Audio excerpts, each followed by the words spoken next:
macro, macroprojeto de justiça vai abordar os direitos básicos, as justiças sociais e as políticas públicas. E para essa noite nós convidamos duas mulheres, né, que estariam aqui com a gente, mas infelizmente a Potira teve um imprevisto. E nós estamos aqui hoje com a Lúcia Xavier, que já está aqui com a gente. Ela é ativista, assistente social, coordenadora da ONG Crioula e conselheira da FASE. Necropolítica em tempos de crise pandêmica, o impacto da pandemia do coronavírus em mulheres negras, né? E eu vou passar a palavra para ela se apresentar e falar um pouco com a gente. Seja bem-vinda, Lúcia.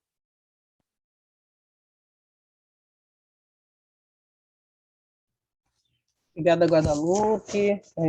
Obrigada, pessoal, pelo convite. Aure Babá. É um prazer conversar com vocês sobre esse tema difícil, né? Mas suponho que alguém debruçado sobre as distintas condições da vida queira também falar das dificuldades que enfrentamos para viver, né? Nesse mundo complexo e especialmente nesse momento da pandemia. Falar sobre a questão das mulheres negras e o que elas enfrentaram na pandemia é um pouco preciso voltar algum tempo atrás, sabe? Não necessariamente tanto tempo, mas é necessário dizer que condições já viviam as mulheres negras, do que a gente está falando hoje, do impacto da pandemia, de um grupo já vulnerável em condições bastante precárias de vida, e por quê? O que acentuou a pandemia em relação a isso, do que nós estamos querendo entender em relação às suas condições quando pensamos na pandemia, né? Eu queria, então, fazer um antecedente que mulheres negras são o grupo mais vulnerável da sociedade brasileira. Necessariamente tem várias figuras, inclusive geométricas, para explicar, né, a base da pirâmide e tudo mais, mas elas são, historicamente, um grupo que mais enfrenta situações de vulnerabilidade e, por outro lado, também aquelas que também contribuem muito para a riqueza de uma sociedade como essa.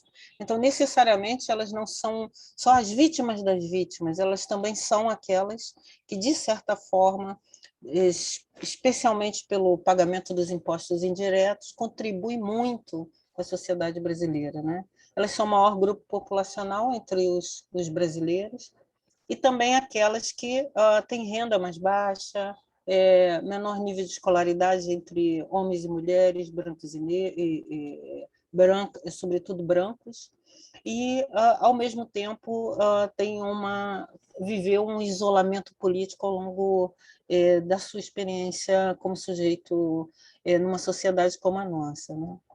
A ação das mulheres negras vem a público, especialmente no período da contemporaneidade, como algo novo, como algo que se estabelece a partir do movimento feminista, mas a sua história na diáspora, a sua história no Brasil, é uma história contínua de luta, desde a escravidão até os dias atuais.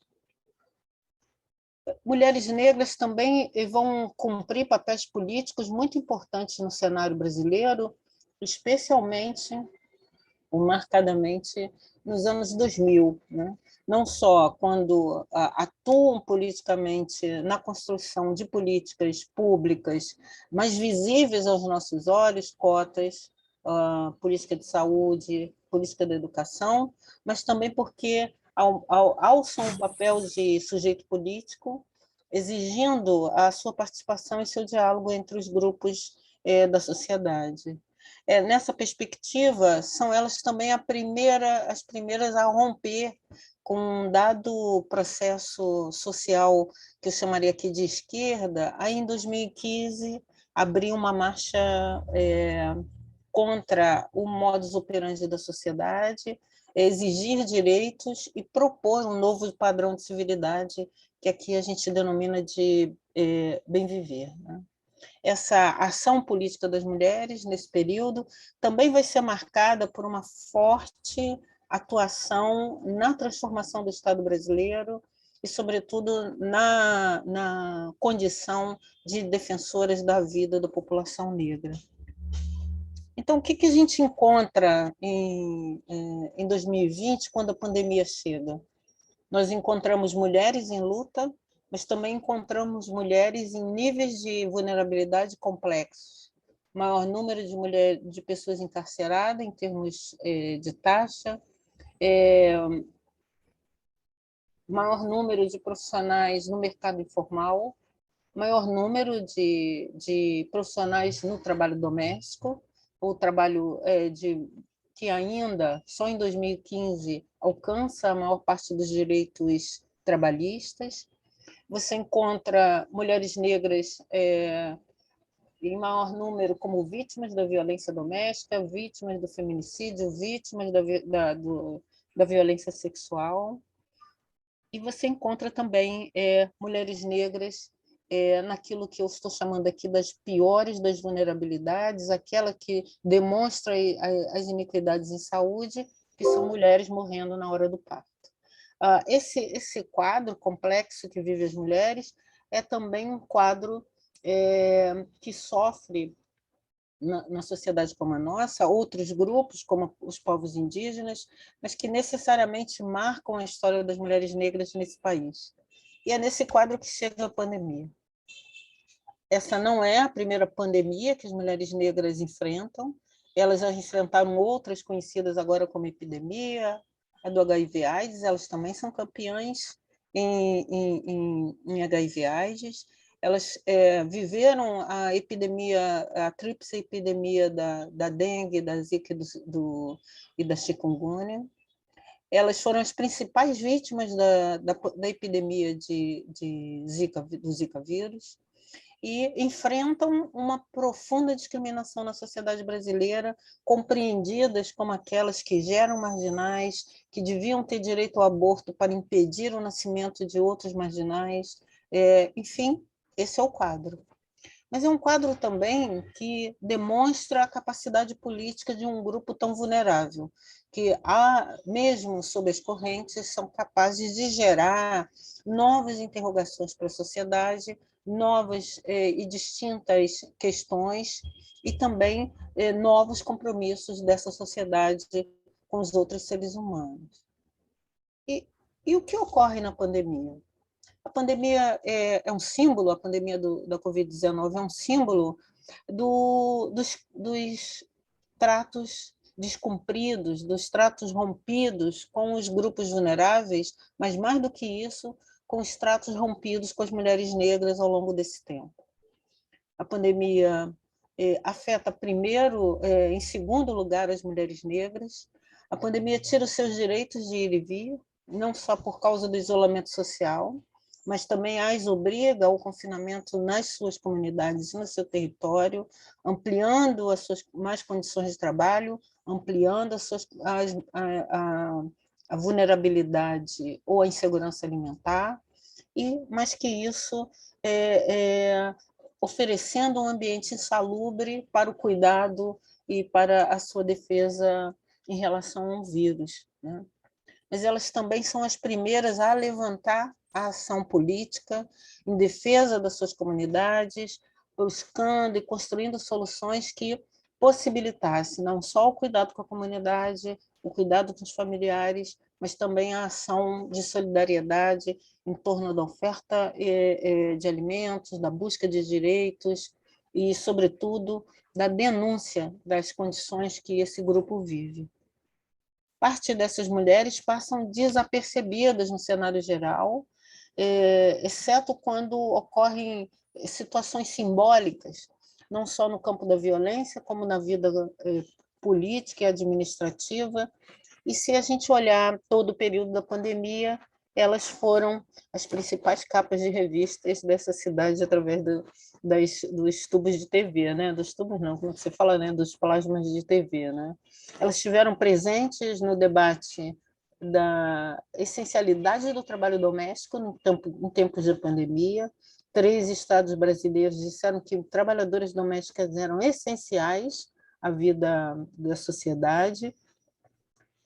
Com isso, elas também foram a estrela de ver seus direitos violados, inclusive ver sua segunda geração já levada à morte, como é o caso de Miriam, de Mirtes, desculpe, no Recife, que vê seu filho morto ao voltar de um passeio com os cachorros.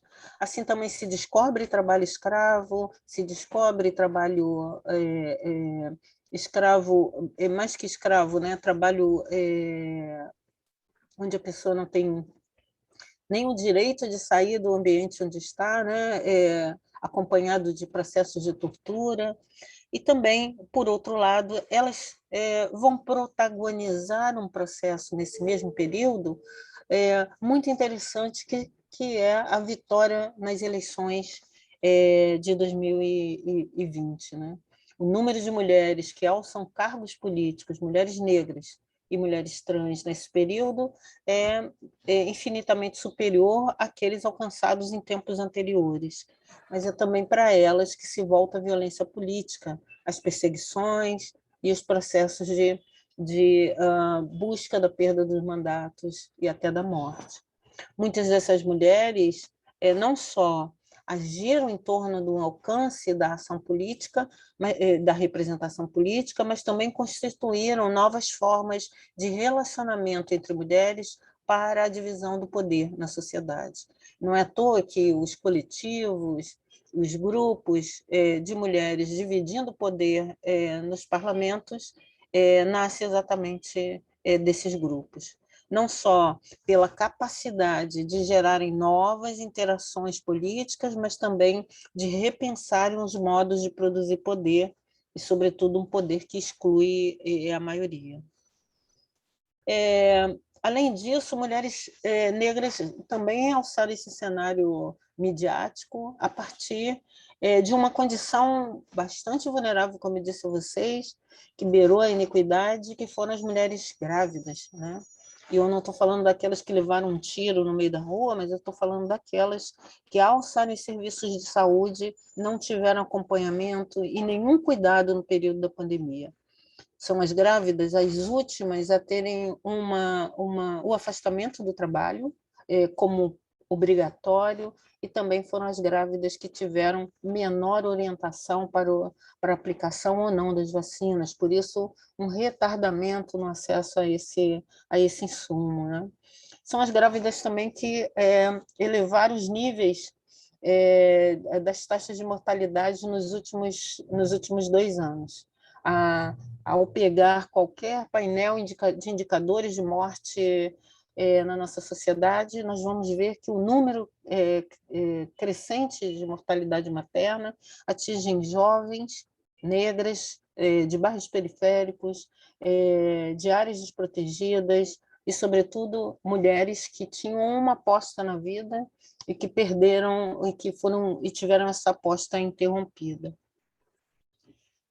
O outro tema, esse quase que, entre aspas, natural, né, na vida das mulheres de modo geral e nas negras em particular, é a violência doméstica, intrafamiliar e a violência sexual.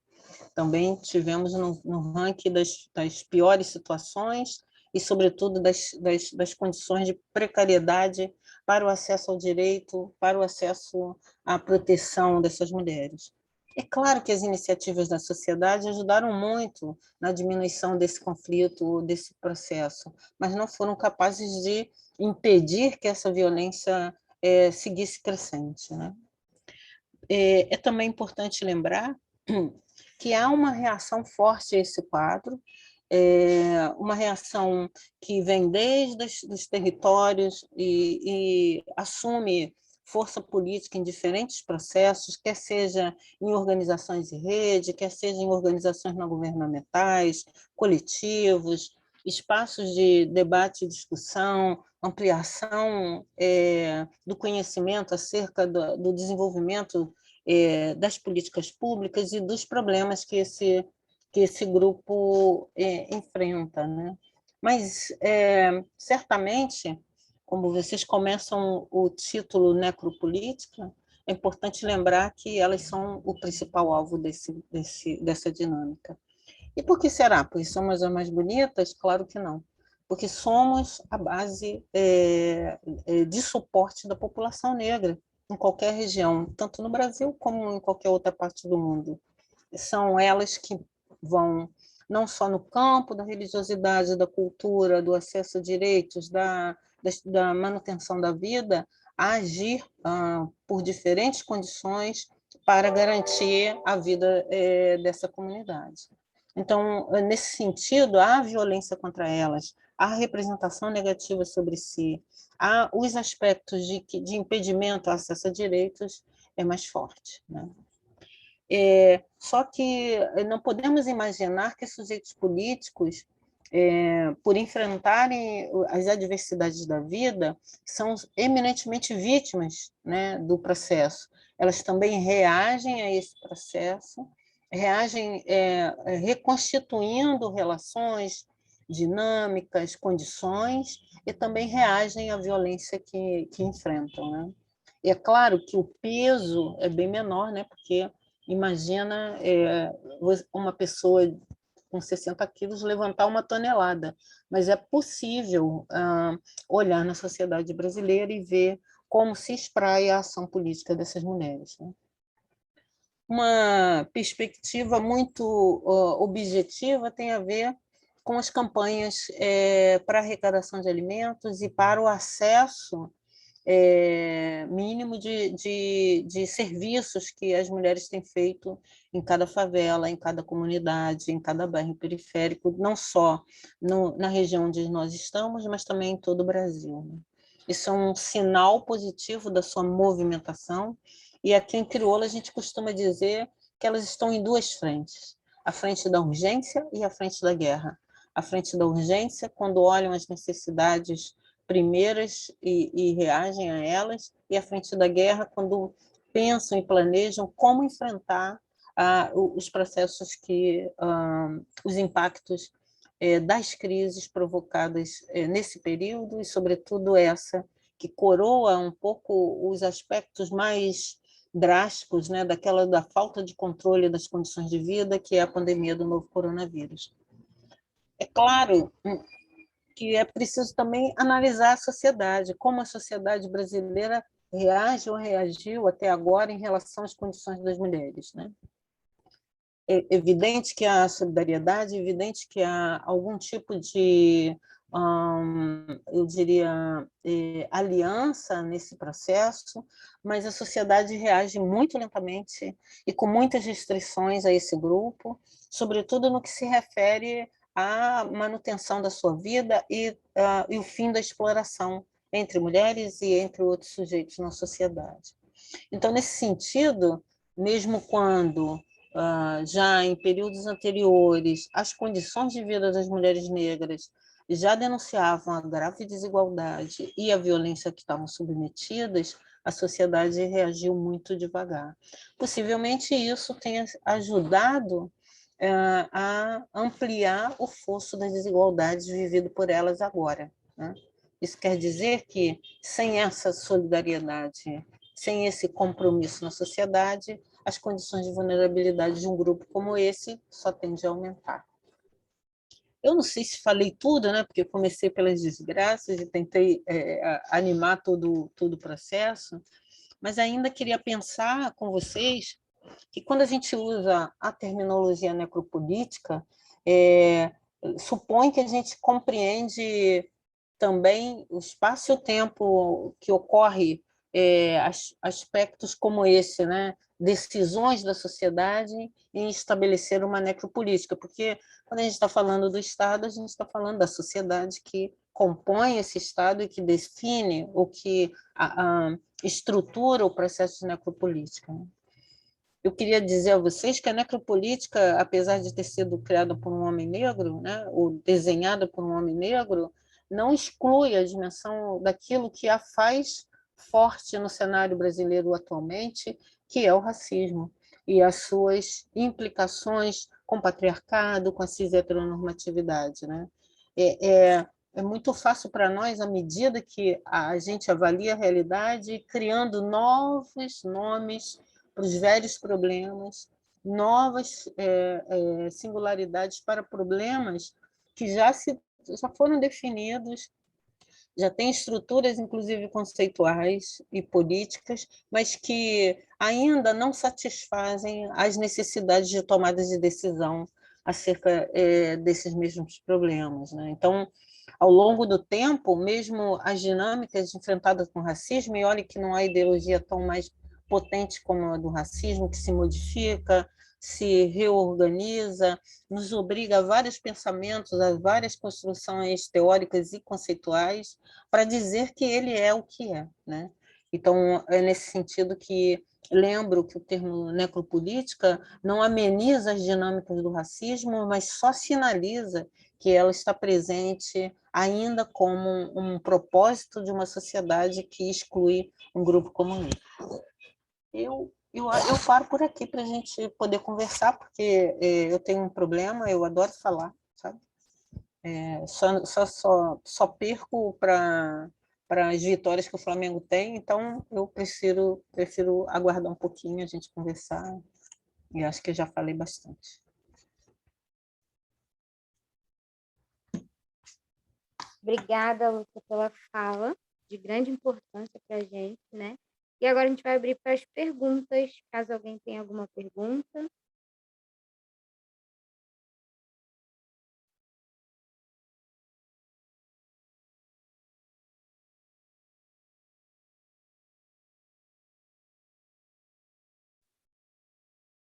Ninguém tem nenhuma pergunta?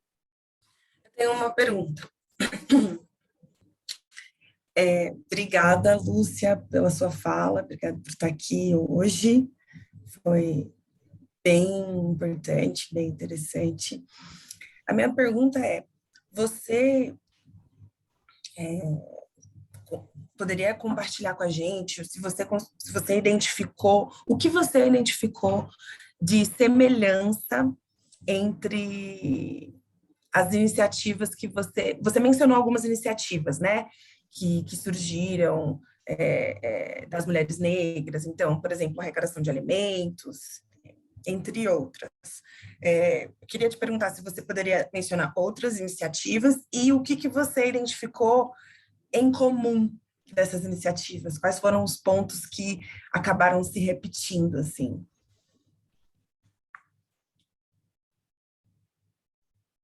Posso responder? Posso responder? Espera mais um.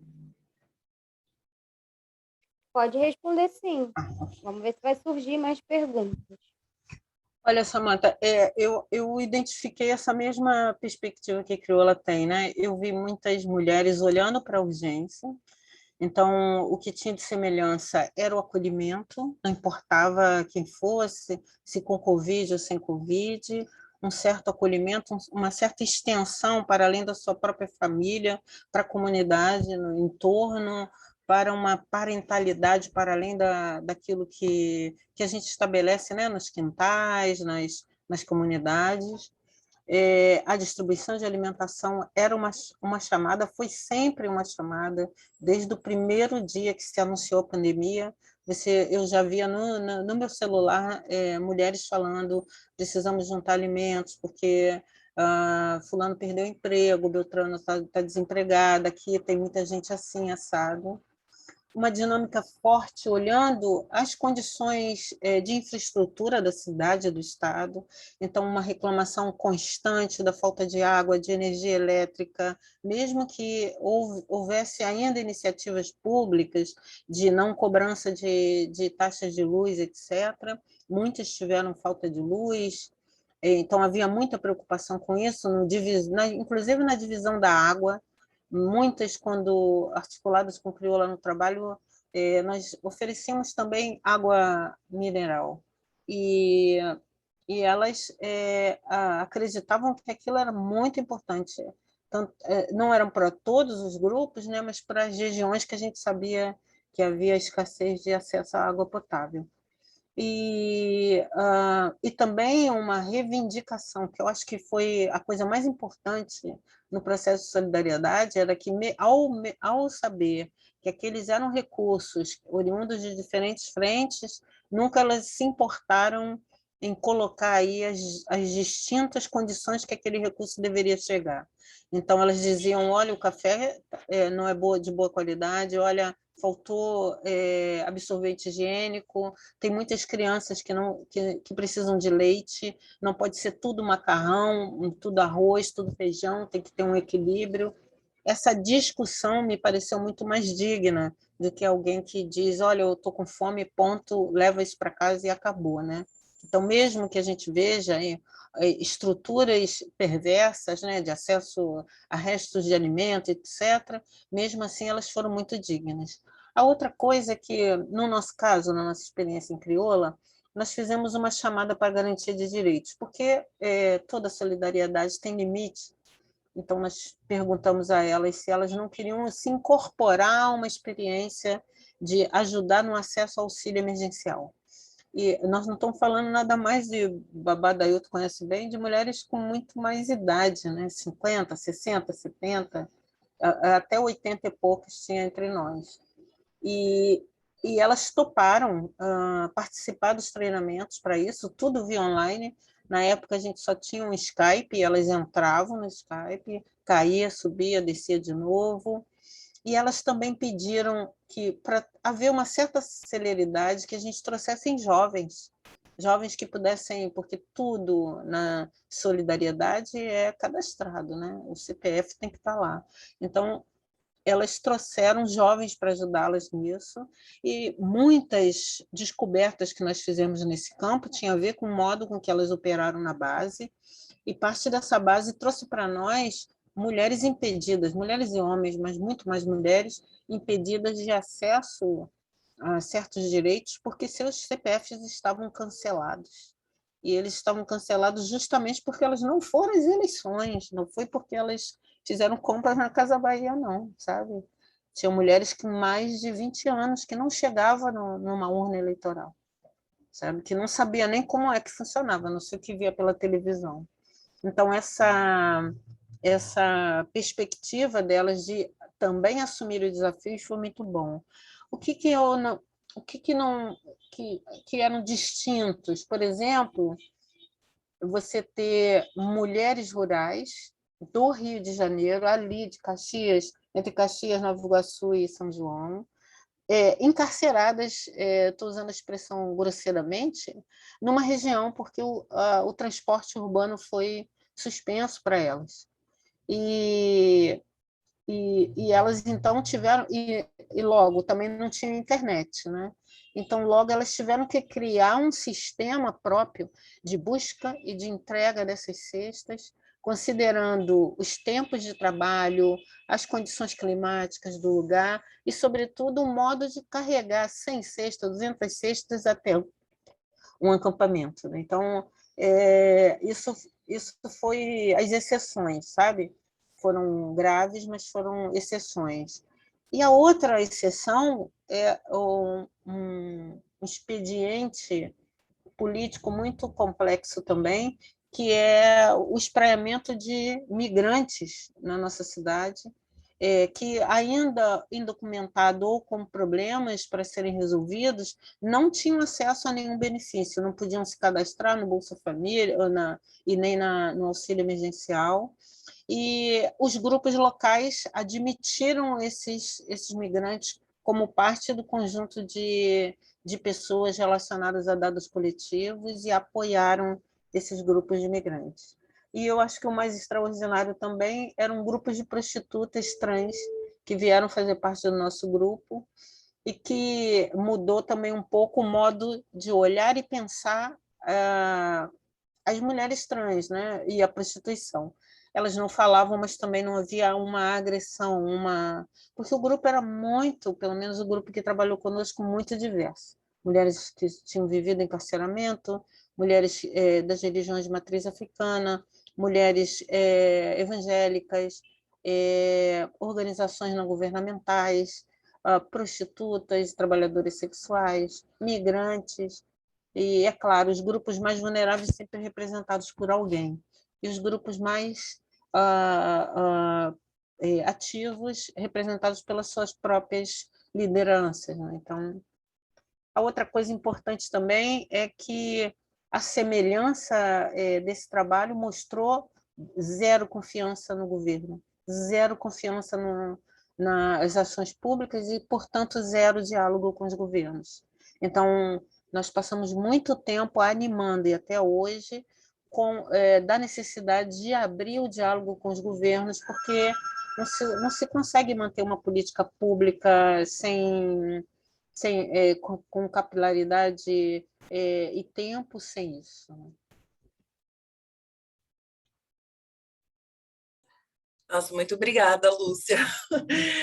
Eu poderia ficar ouvindo para sempre sobre as iniciativas e, inclusive, eu sei que tem um pessoal na fila, mas depois do pessoal, se você quiser, eu queria saber assim também sobre a questão de tomada de decisão, como que elas se organizam para isso? É algo mais democrático, é um consensual, ou eu fico pensando assim, como que isso é feito? Enfim, talvez não seja o lugar para conversar sobre isso, mas fica aí a minha pergunta. Muito obrigada. Obrigada. Eu fico à disposição para, em outro momento, ou ainda hoje, a gente retomar esse tema. Agradeço. Tem a Alessandra e o Gerli na... Pode falar, Alessandra. Obrigada, Lúcia, por estar aqui com a gente. Assim, prazer enorme ouvir a sua fala, uma fala potente, né, de realidades. Hoje eu estava conversando com uma amiga e ela disse que pela primeira vez ela leu O Quarto de Despejo, da Carolina de Jesus. E aí ela veio com uma reflexão, Alessandra, como isso é tão atual, né? E agora, então, com a pandemia, eu via claramente a Carolina de Jesus na minha frente, fiquei pensando quantas Carolinas existem ainda pelo Brasil, né? Isso é uma realidade. E, Samantha, aqui é o espaço sim, viu? Para a gente debater todas essas questões. Então, a minha questão, Lúcia, ela é mais voltada para a educação, né? Eu sou historiadora, sou professora de história, e aí sempre tenho esse cunho voltado bastante para a educação, sobretudo para a educação de base, do ensino fundamental e ensino médio. E a gente sabe que as redes de solidariedade pretas, elas são fundamentais para uma série de questões, de mediações. Se não fossem essas redes de solidariedade, provavelmente muitas coisas ficariam sempre para baixo do tapete.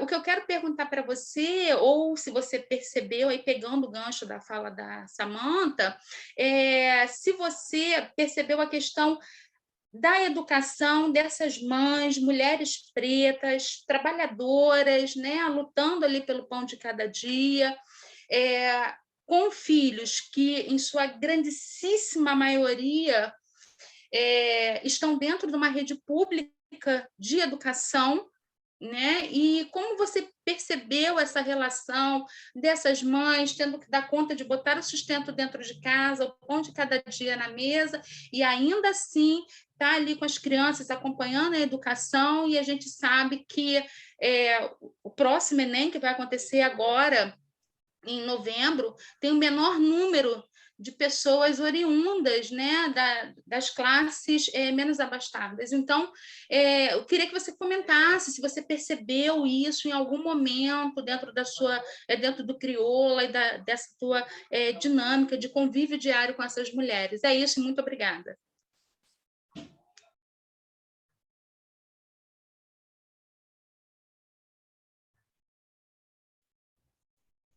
Eu posso ir respondendo? Vocês vão fazer outro? Pode ir respondendo?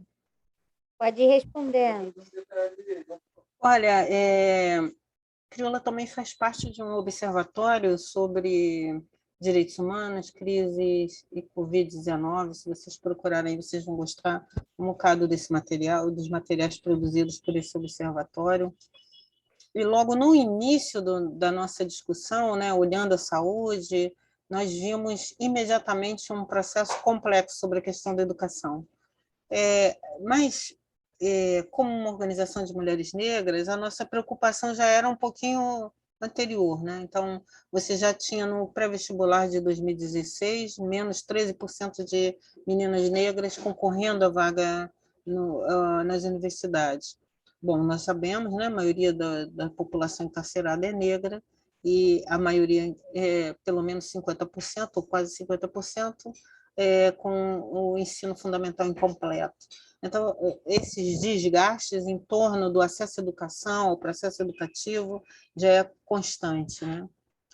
Em relação à pandemia, a questão que a gente discute muito pouco, né, que é a falta de informação qualificada e objetiva para a população, esteve presente fortemente, apesar de todos os infectologistas estarem em todos os programas de televisão, em todos os jornais, 24 horas por dia, né? Essa linguagem, essa noção correta de como agir, de como viver e como cuidar de 2, 3, 4 crianças num ambiente que não tem internet, ou quando tem muito pouco, não tem tanto espaço, né? E que a parte da casa é também o espaço da rua, né? Da vila, do beco, etc., né?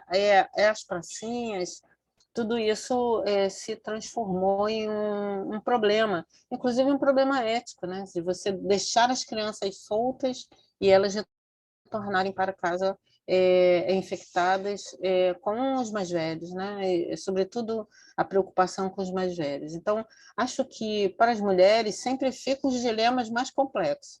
E, é claro, né? Elas não tomam Rivotril, então elas resolvem tudo na porrada. Empurra de lá, organiza de cá e vão dando jeito.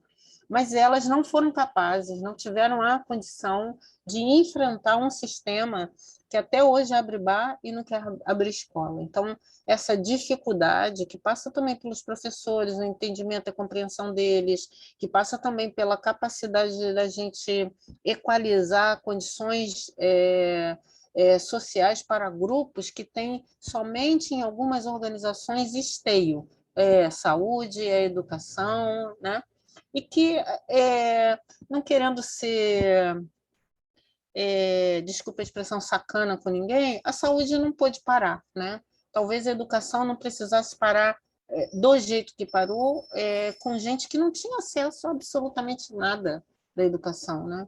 Gente cujo o único telefone em casa precisa de Wi-Fi para ser ligado, né? A gente tem uma ideia de que está tudo liberado, que todo mundo tem acesso a tudo, que pode tudo, né? Se a gente não tem acesso à água potável, imagina o resto. Então, essa falta de balanço que tem a ver com o despreparo governamental, mas também do cuidado da sociedade com seus grupos, especialmente os mais vulneráveis, deixou passar muito tempo a questão da educação, né? Isso me parece que vai gerar em 2 anos uma perda de 10 anos, 20 anos, né? Sobretudo para aquele grupo que entraria agora em cotas e que possivelmente ano que vem já não vai conseguir encontrar uma legislação contundente acerca das cotas, ou mesmo de pessoas que tiveram que buscar trabalho, né? Nós temos orfandade. A gente está falando de educação, mas o mundo não é só escola, né?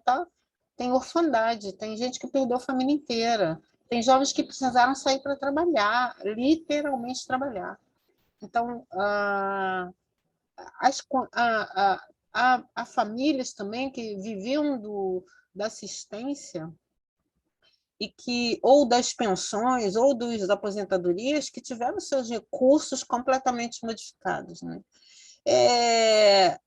Essa discussão da necropolítica nos leva a olhar isso, né? Que estruturas o Estado oferece também aos mais desvalidos, aos que têm menos condições, para enfrentar as intempéries como essa.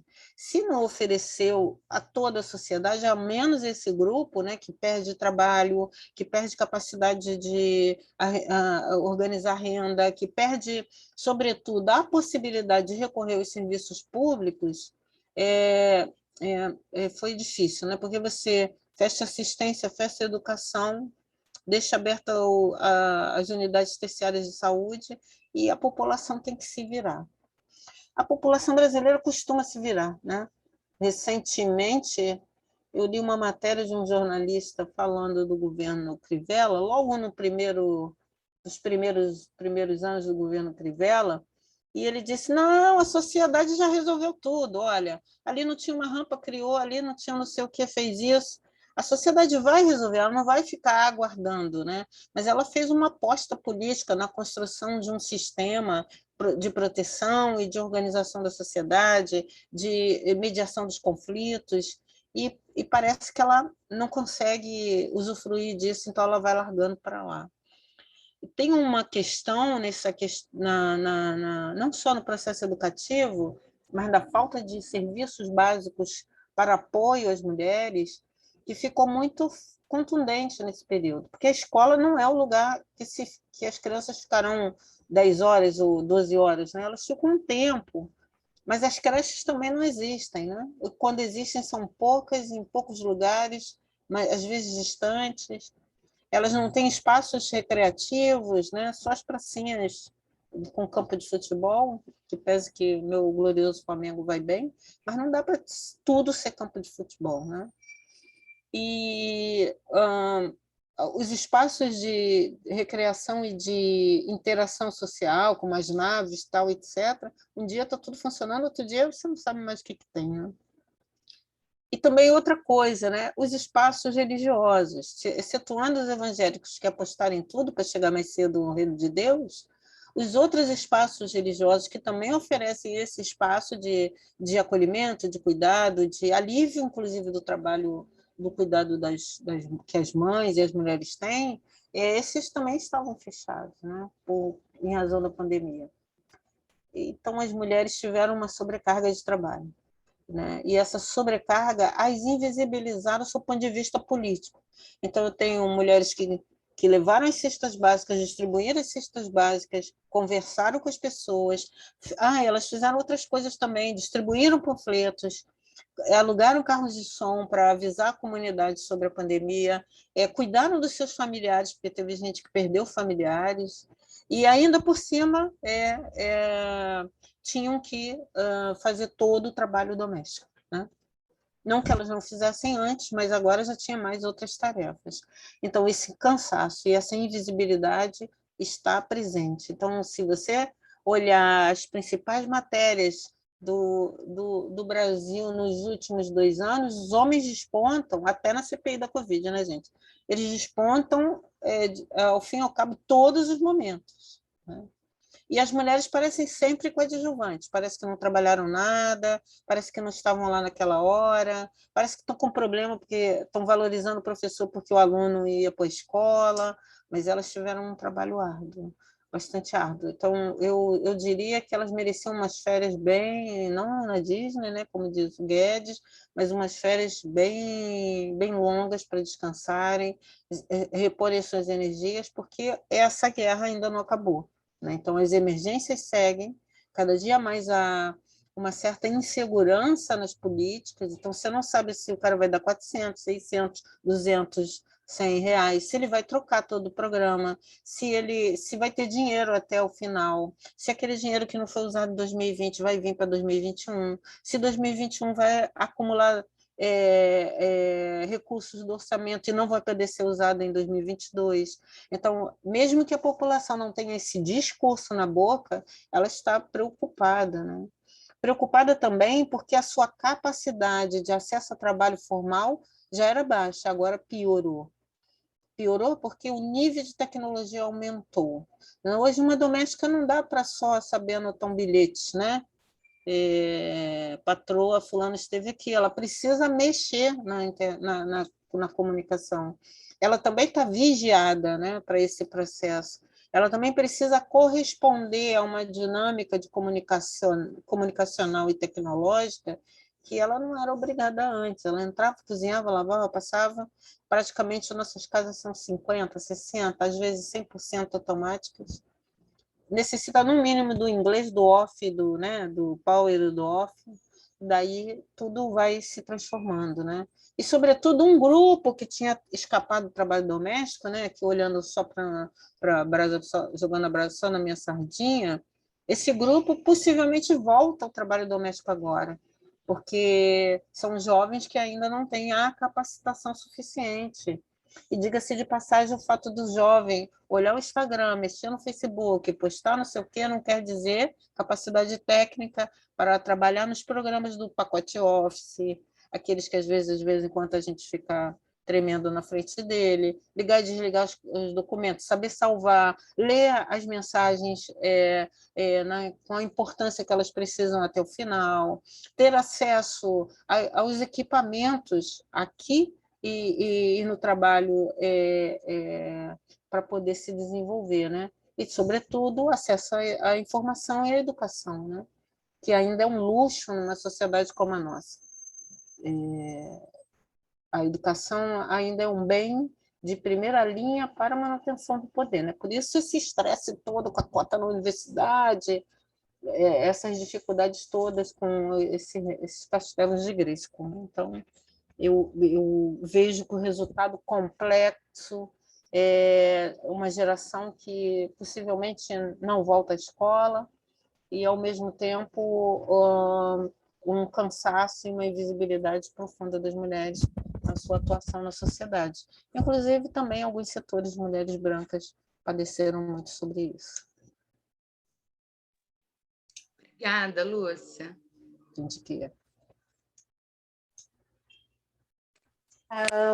Agora tem a pergunta do Jair Lee e depois tem as perguntas que estão no chat. Eu também sou analfabeta, eu sou a tia do Zap, hein? Alguém depois tem que ler lá para mim. Eu leio para você.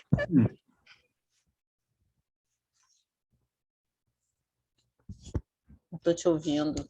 Som. O microfone está desligado, Jarli. Agora foi. É um prazer estar aqui hoje te ouvindo, Lúcia.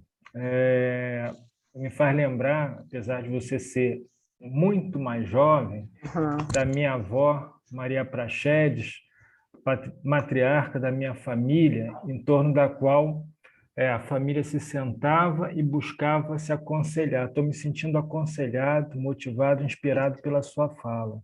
Muito obrigado. Obrigada, eu. Indo à pergunta, que a maioria de nós, ou quase todos, somos estudantes da bioética, e uma das definições que a sua fala me faz pensar é sobre o conceito de ethos, como um conjunto de costumes, hábitos que são fundamentais como motivadores de determinados comportamentos que grupos sociais, indivíduos têm.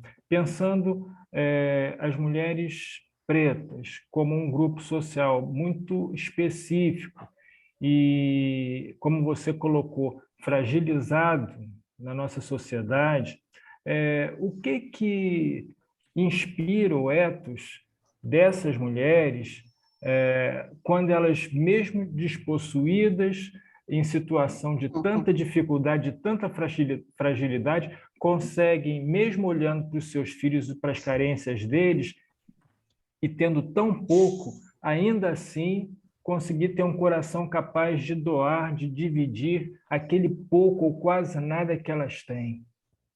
Que força é essa? Que potência é essa? Verdade. Olha, essa agora aqui, meu pai é da Ailton, mas essa é a concepção única, né, produzida por mulheres negras, que olham o seu passado e seu presente, né, e que estabelecem toda essa relação através da ancestralidade, né? A ancestralidade para as mulheres negras, a constituição não só da sua capacidade política de intervenção e de transformação em sujeitos de direitos, em sujeitos políticos, mas também aquelas que animam a condição de vida, a luta, né? Possivelmente, essa ancestralidade aqui, traduzida na sua avó, Maria Praxedes, que fez criar sentidos para a própria vida, né? Então, não é algo, eu diria, não é algo da tragédia grega, mas é algo da concepção das tradições afro-brasileiras, sobretudo no Brasil, né? Desculpe, das tradições africanas, sobretudo das tradições afro-brasileiras, né? Que vai constituindo, a partir dessa ancestralidade, não só da sua avó Maria Praxedes, né? Mas dos orixás, dos entes que vão constituindo essas tradições, a capacidade de constituir desejo de vida, né? Não o desejo da morte.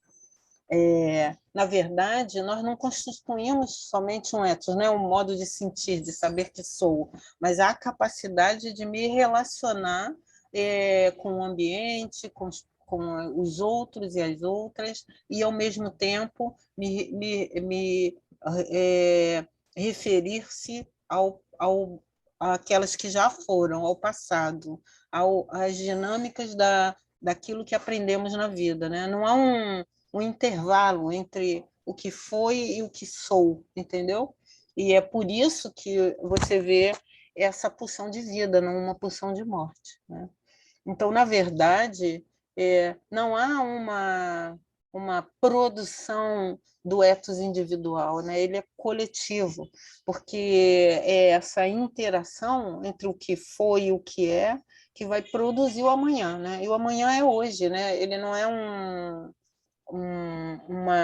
um distanciamento do processo, né? E não é também uma descoberta, né? Amanhã será assim, né? Eu projeto esse amanhã desde ontem, né? Eu não aguardo as dinâmicas do tempo para dizer, bom, ontem foi assim, então amanhã possivelmente poderá ser assim assado. Se eu não trabalhar hoje, eu não como amanhã, né? E se eu não acordar amanhã, hoje eu não acordarei amanhã. Então, eu estou querendo explicar mais facilmente, mas, na verdade, esse constitutivo da ancestralidade é que garante essa pulsão pela vida, né? E não é dizendo, por isso que você trouxe a sua avó para a nossa conversa. Você podia ter trazido, sei lá, seu filho, né, o futuro, mas você trouxe a sua avó. Por quê? Porque ela você se referiu a ela para dizer não só da sua continuidade, mas também da sua capacidade de projetar-se, né, para o futuro. É também necessário pensar que os moldes do pensamento ocidental, branco, vai compartimentalizando a vida de tal maneira que aquilo que parece fazer sentido para a vida é para outros a morte, né? Então, quando a gente olha as distintas condições da bioética, né, do passado e do agora, ela esteve à disposição da morte para a população negra. Então, efetivamente, essa construção precisa sempre ser criticada como um impeditivo daquilo que faria, né, em termos da bio e do ethos, as condições de vida de um dado grupo, né? Talvez meu pai Adailto saiba tratar disso melhor que eu, né? Sou uma aluna dele, mas as distintas condições de vida que somos se liga numa relação para além do físico, né? Então, ele é meu pai, e em dado momento eu sou sua mãe, sem nunca termos absolutamente nenhum tipo de parecência genética ou consanguínea, viver na mesma territorialidade ou mesma origem familiar, e nos encontrarmos num espaço coletivo familiar, né? E ao mesmo tempo, comunitário. Então, essa experiência da ancestralidade, diga-se de passagem, não é só saber, né? Vivência, experiência, que se perpetua ao longo do tempo, é ela que vai instruir, sobretudo mulheres negras, das mais famosas, como Sueli Carneiro, Jurema Werneck, até as mais simplesinhas, que vocês encontrem por aí, é nelas, é nessa ancestralidade que se compõe um conjunto de concepções e processos que vai estabelecer exatamente os caminhos, as possibilidades. E essa ancestralidade é também renovada, né? Ela é renovada porque, na medida que partimos, vamos também aglutinando novas possibilidades. Então, certamente, seu filho pode não reconhecer na sua avó a ancestralidade, mas vai reconhecer em você, falando dela, essa ancestralidade. Vai reconhecer na avó dele essa ancestralidade quando ela se refere a esse processo, né?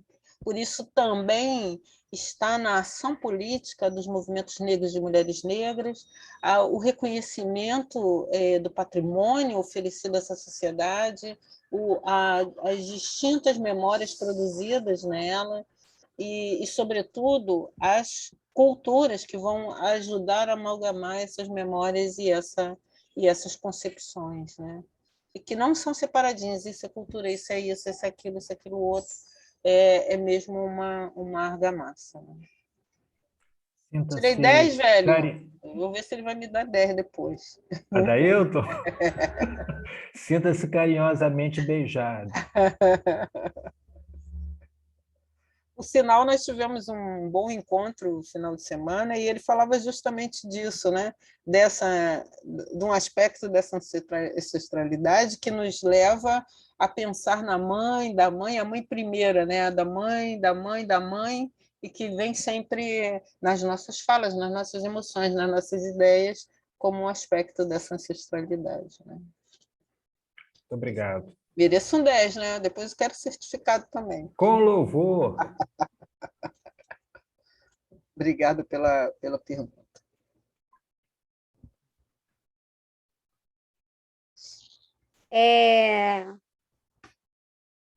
Dando aqui continuidade às perguntas, tem 3 perguntas que eu tinha visto aqui no chat. A primeira pergunta é da Vânia, e ela pergunta como você avalia a atuação do SUS durante a pandemia na assistência a esse grupo.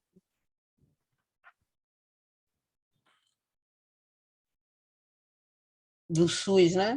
Avalia o SUS, né? Isso.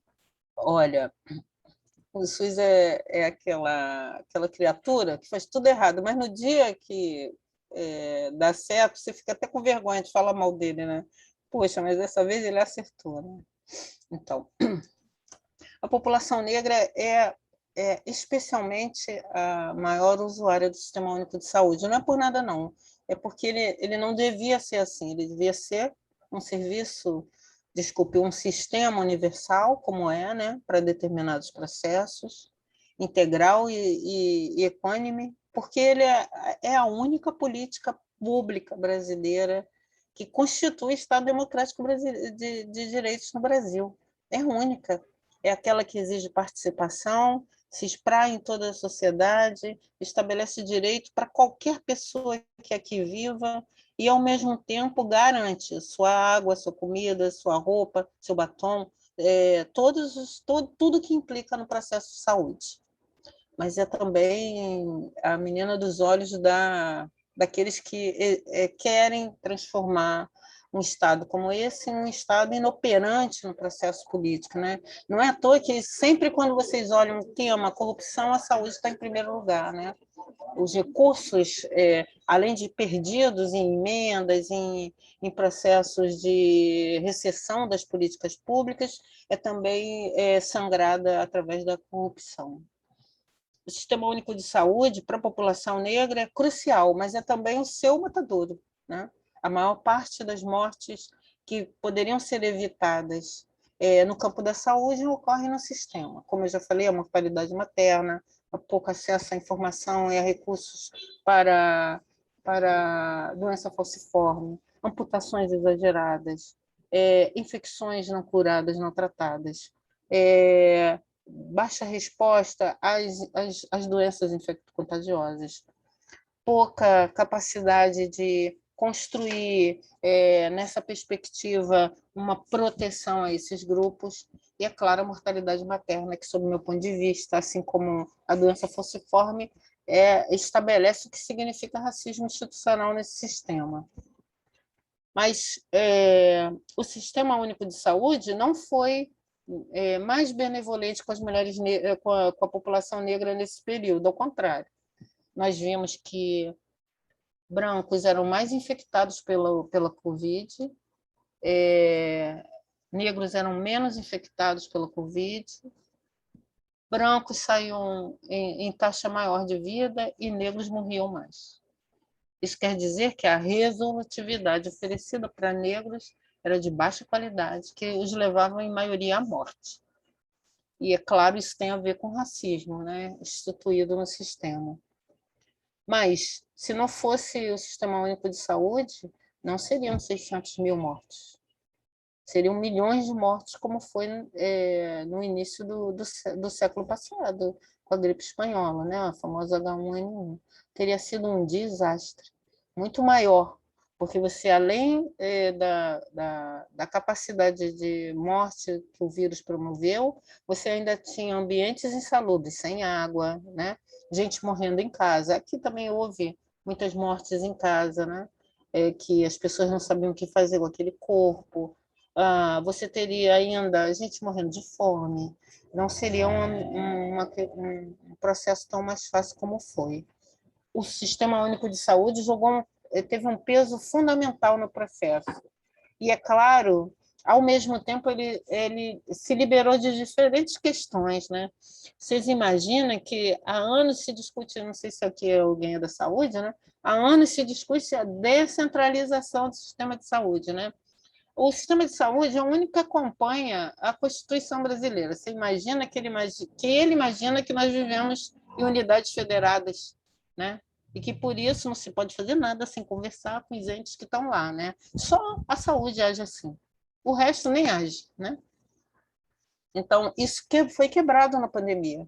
Prefeitos, governadores tomaram a rédea, às vezes para o bem, às vezes para o mal. Vi de Manaus, estado do Amazonas, o que fizeram. Mas, de alguma forma, se eles não tomam a rédea, a situação era muito pior. Se eles obedecessem ipsilitris ao que significa as unidades federadas que o Brasil viveu até aquela data, seria um horror, né? Inclusive a dificuldade de acesso à chegada de recursos, porque parte dos recursos aplicados no controle da pandemia vieram do nível federal. É claro que, se a gente for olhar o que acontecia entre as pessoas infectadas e mortas e as políticas destinadas a esses grupos, aonde não tinha política de enfrentamento à violência contra a mulher, política de saúde da população negra e política relacionada ao enfrentamento à fome, a pandemia agiu com mais força. Isso significa que essas instituições, né, governos municipais e estaduais, não estavam com estrutura suficiente para dar conta das crises que a pandemia oferecia ou provocou. Agora, o sistema também trouxe questões. Primeiro, salvou os infectologistas, que é uma raça instituição, salvou os infectologistas. Depois, trouxe vários dilemas. O primeiro, a incapacidade da sociedade fazer valer o seu direito e obrigar o fim da recessão, obrigar o fim do teto de gastos no campo da saúde, né? A saúde perdeu muitos recursos ao longo do tempo e, com teto de gastos, né? Apesar de ter começado em 2016, olha o que aconteceu.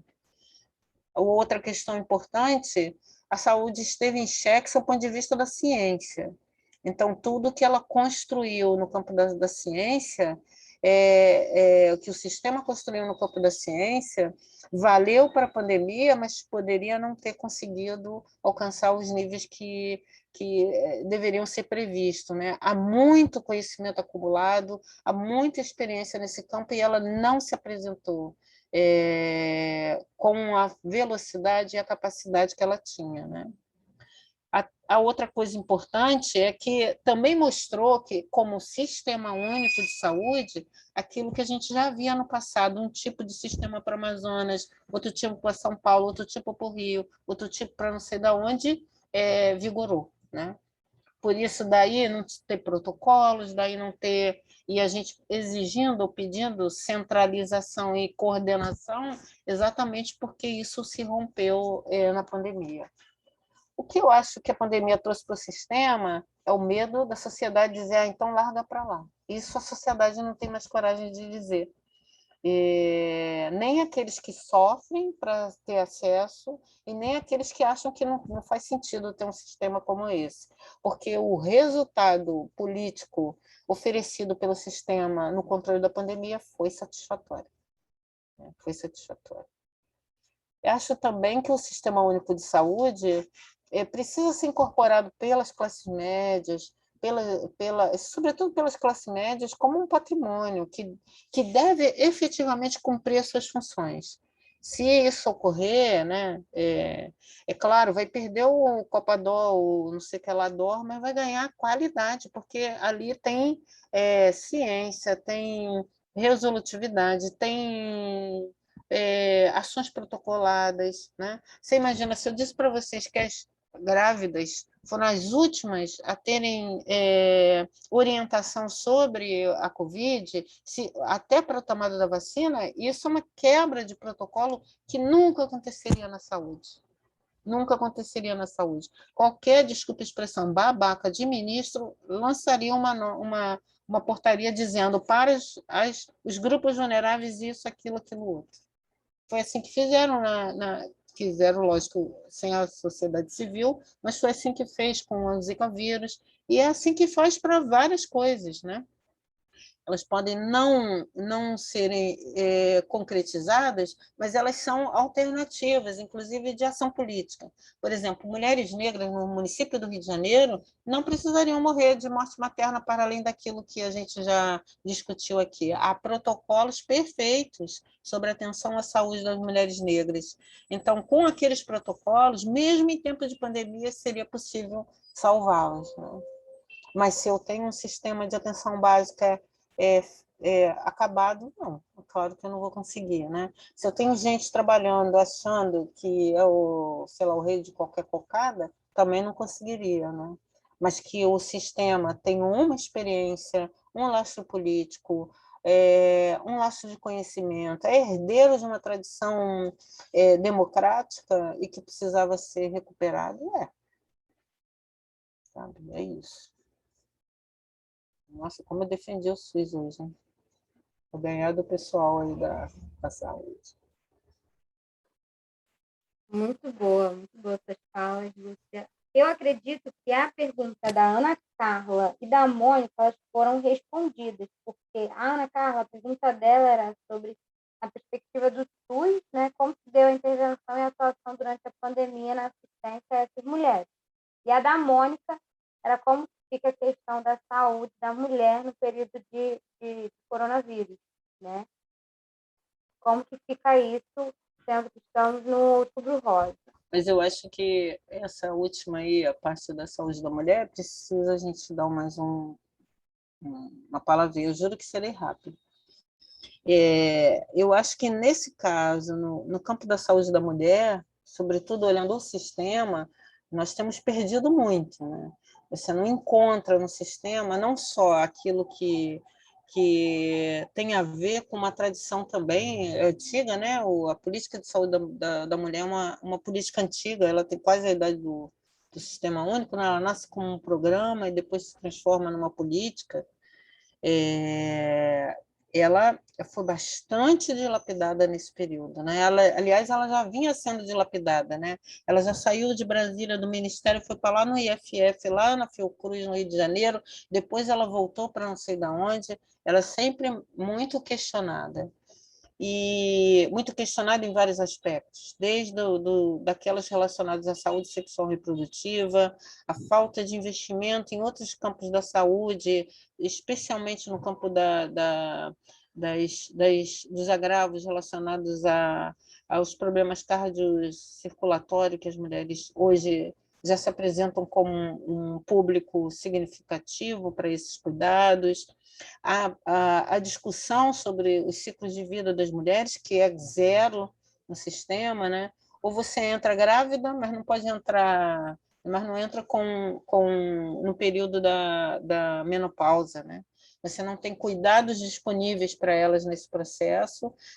Tirando a vagina, não tem absolutamente nada decente para o cuidado da saúde da mulher no sistema único, né?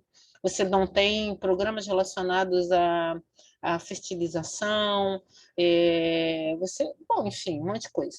Principalmente agora, quando a gente está falando também de mulheres trans, né?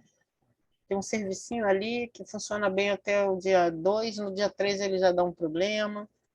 Então, no caso da saúde da mulher, é preciso lembrar que a pandemia acabou empurrando essas experiências um pouco para fora das unidades, né? Então, se você olhar nesse período, serviço de aborto legal, 0, não operou direito. Mortalidade materna, bom, já diz tudo.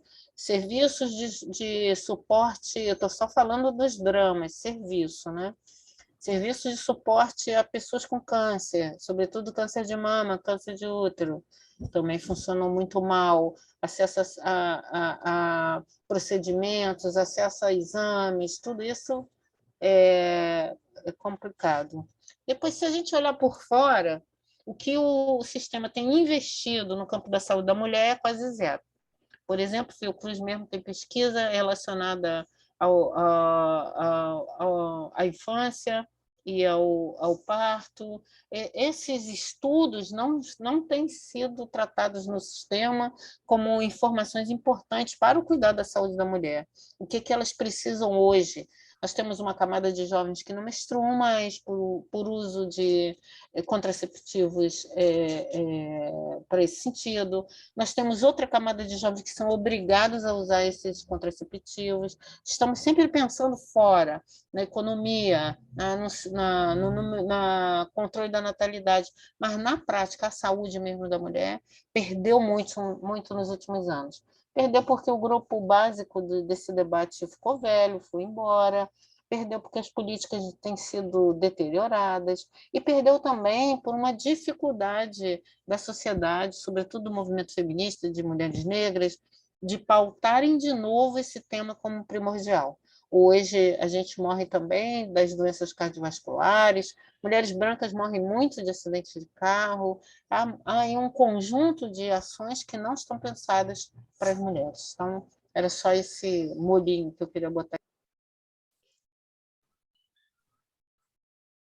Sim, eu só queria retificar a pergunta da Ana Carla, era sobre o Sistema Único de Assistência Social, e eu li SUS. Ela estava perguntando sobre o Sistema Único de Assistência Social, como se deu a intervenção e a atuação dele durante a pandemia, a assistência dessas mulheres. Ana Carla, essa foi uma surpresa ruim, sabe? Primeiro porque muitas das agências, aquelas que estão nas regiões mais pobres, não só no Rio, mas no Brasil, estiveram fechadas, literalmente fechadas. Eram serviços que não tinham informações concretas do que significava o auxílio, como as mulheres podiam recorrer a esse auxílio. E é claro, né, muitas profissionais, sobretudo assistentes sociais, agindo no sentido de romper com essas barreiras. Nós mesmos trabalhamos com vários grupos de assistentes sociais que vieram contar para as lideranças comunitárias o que era esse processo, e, ao mesmo tempo, abriram coisas semelhantes à barraquinha na esquina para ensinar a população como acessar o auxílio emergencial. Depois, esses serviços foram voltando um pouco à tona, mas eles, vocês sabem, né? Está na lista do fim dos serviços de assistência previsto pelo governo Bolsonaro.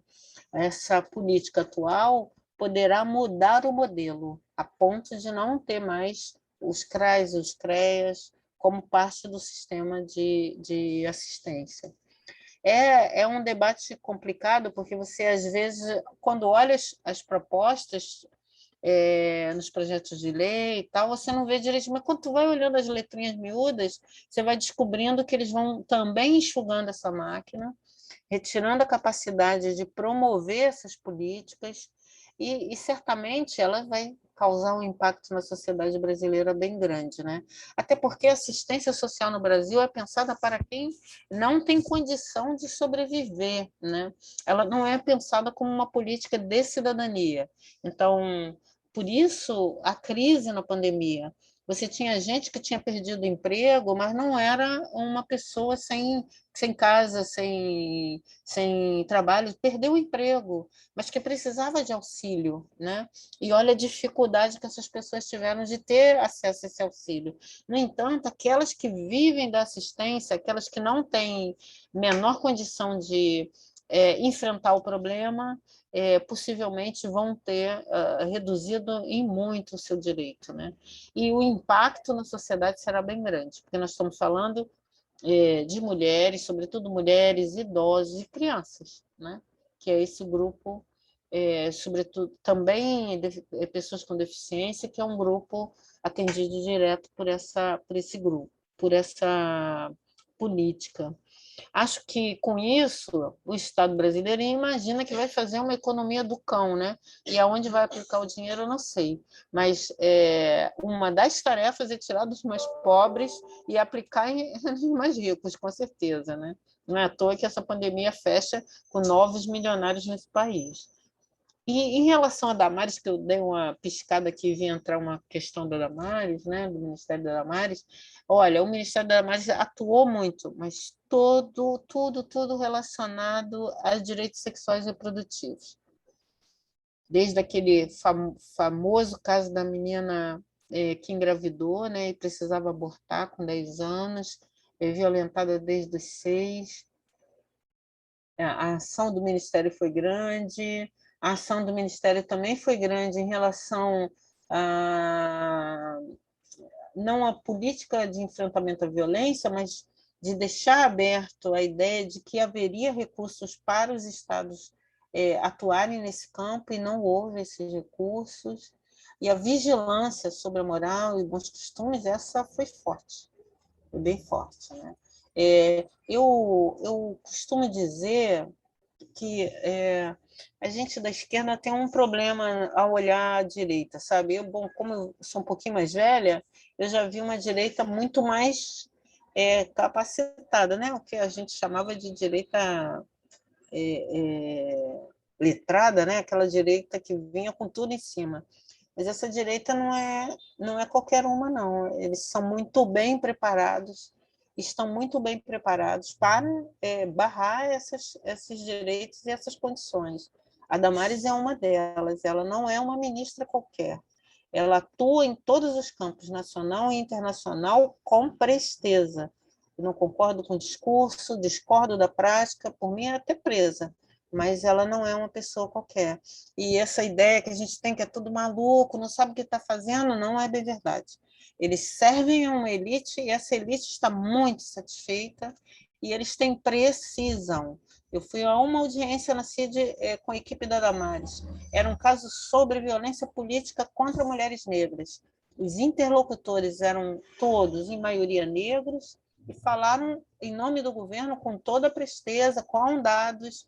Tinha até dado que eu falei, não é possível que achou esse dado, a gente está procurando um tempão e eles, sabe? Então tem aí, e eles são muito ardilosos na construção dos argumentos e muito, mas muito sagazes em esconder informação.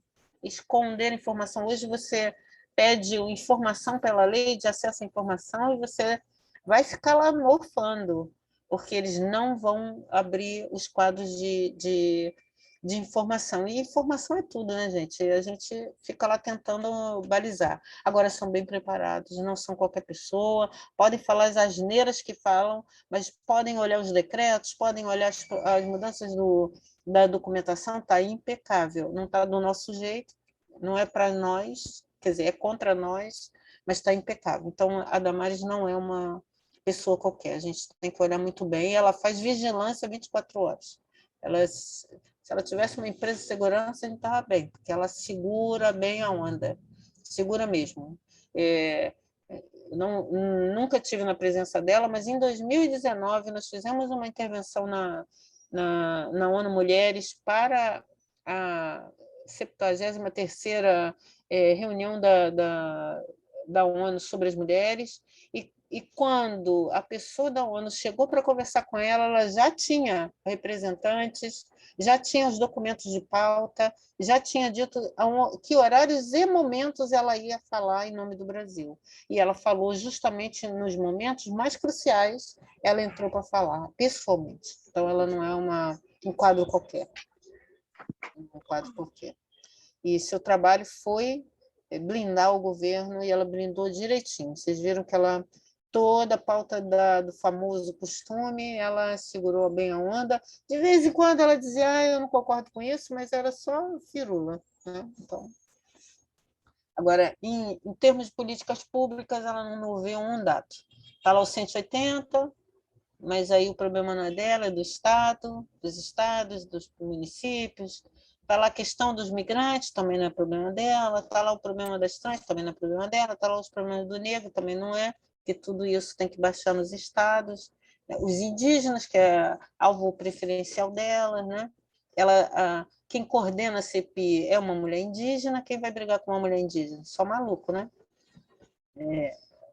A favor da política de governo, mas você fica olhando, né? Você não tem o que fazer. É como se desse um tiro no peito do irmão, né? Você pode dar o tiro, mas tu vai ficar sofrendo a vida toda. Então deixa lá a mulher indígena, vamos fazer outra coisa, né? É uma política muito bem articulada, não é qualquer coisa, não. O que eu vejo de vantagem nesse grupo, que não via na esquerda, é a coragem de lutar pelos interesses, sabe? Ninguém vende ninguém, não tem isso, não. Vai até o final do processo, né? E se a gente tivesse aproveitado os 13 anos para isso, a gente teria avançado mais, muito mais. É isso. Me empolguei, né?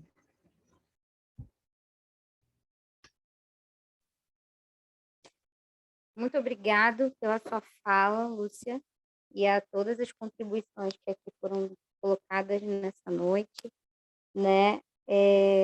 Vamos tirar nossa foto agora, para a gente finalizar? Você pode ligar aí sua câmera rapidinho, para a gente tirar, para registrar esse encontro. Lembrando que semana que vem tem mais um encontro da jornada. Eu vou pedir, o Alexandre, que eu pode tirar foto, porque o meu computador não tem essa tecla,